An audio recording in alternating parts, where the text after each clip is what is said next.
Olá, bem-vindos à reflexão dominical da palavra. Nesse dia 9 de novembro, vamos juntos semear a presença de Deus e deixar que a sua palavra floresça em nossa vida, mente e coração. Que o Espírito Santo nos dê luz para entender a palavra de Deus e coragem para colocar em prática cada ensinamento em nossas decisões diárias. Iniciamos em nome do Pai, do Filho e do Espírito Santo. Amém. O Senhor esteja conosco, Ele está no meio de nós. Proclamação do Evangelho de Jesus Cristo segundo João, capítulo 2, versículos do 13 ao 22. Glória a vós, Senhor. Estava próxima a Páscoa dos judeus e Jesus subiu a Jerusalém. No templo, encontrou os vendedores de bois, ovelhas e pombas e os cambistas que estavam aí sentados. Fez então um chicote de cordas e expulsou todos do templo, junto com as ovelhas e os bois. Espalhou as moedas e derrubou as mesas dos cambistas. E disse aos que vendiam pombas: Tirai isto daqui, não façais da casa de meu pai uma casa de comércio. Seus discípulos lembraram-se mais tarde que a Escritura diz: O zelo por tua casa me consumirá. Então os judeus perguntaram a Jesus: Que sinal nos mostras para agir assim? Ele respondeu: Destruí este templo e em 3 dias o levantarei. Os judeus disseram: 46 anos foram precisos para a construção deste santuário, e tu o levantarás em 3 dias? Mas Jesus estava falando do templo do seu corpo. Quando Jesus ressuscitou, os discípulos lembraram-se do que ele tinha dito e acreditaram na Escritura e na palavra dele. Palavra da salvação. Glória a vós, Senhor.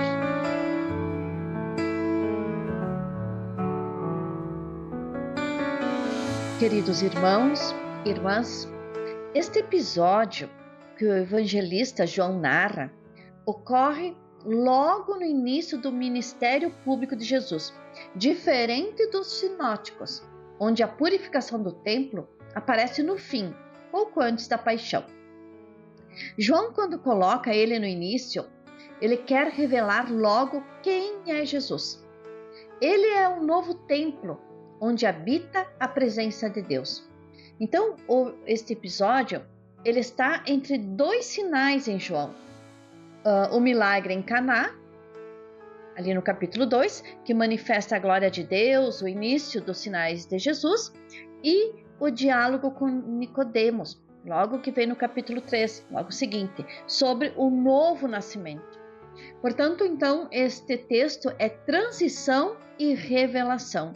Jesus passa da antiga aliança, o templo de pedra, para a nova aliança, seu corpo glorificado. Na época, o templo de Jerusalém era o centro da vida religiosa judaica. Muitos peregrinos, durante a festa da Páscoa, vinham de todas as partes oferecer sacrifícios, e por isso havia a venda de animais e o câmbio de moedas, que eram até práticas permitidas. O que acontece, e Jesus percebe, é que essas práticas estavam se tornando abusivas e comerciais, corrompendo a religião, deixando ela sem espírito. Jesus, ele não condena o culto em si. Ele quer combater a transformação do templo em mercado. Por isso o evangelho de hoje nos conduz ao templo de Jerusalém, onde Jesus, ele realiza um gesto muito forte. Expulsa os vendedores, derruba as mesas dos cambistas e ele diz com bastante autoridade: Não façais da casa de meu pai uma casa de comércio. A cena da purificação do templo não é um simples gesto de revolta moral contra os abusos religiosos.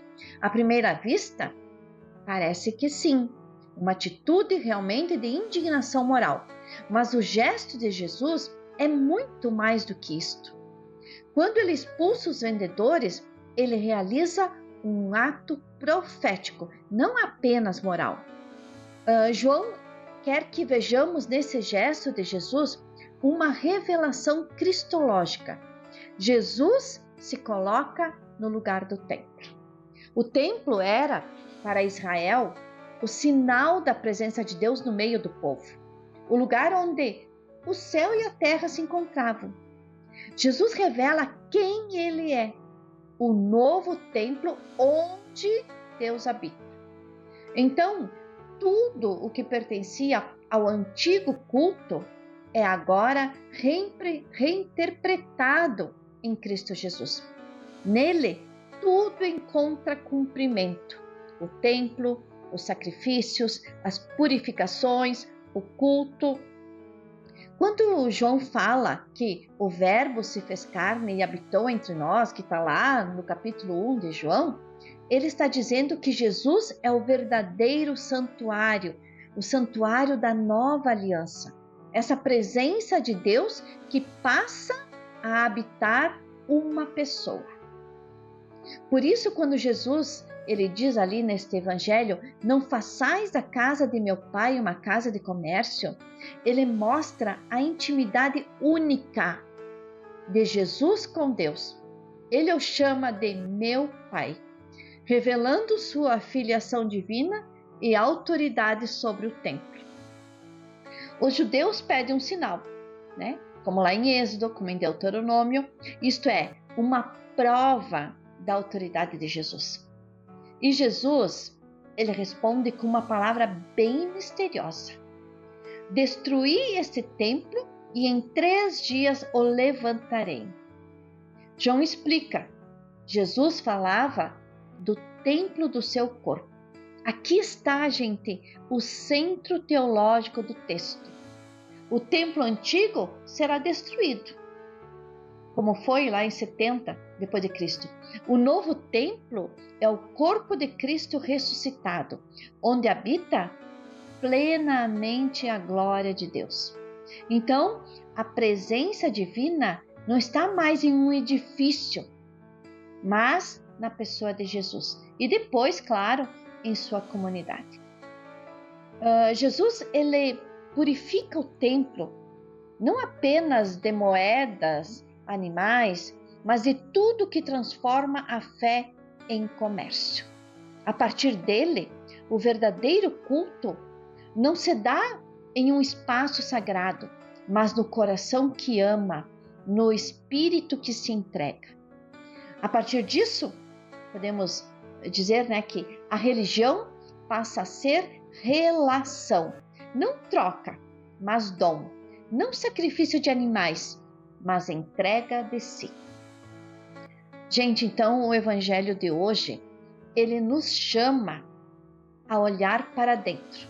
E nós podemos também nos perguntar: como está o templo do meu coração? Há nele espaço para Deus? Eu o ocupei com o ruído das preocupações e dos interesses? Então, a partir deste texto de hoje, deste evangelho, façamos uma prece, pedindo ao Senhor para purificar em nós tudo o que é excesso, tudo o que prende o amor.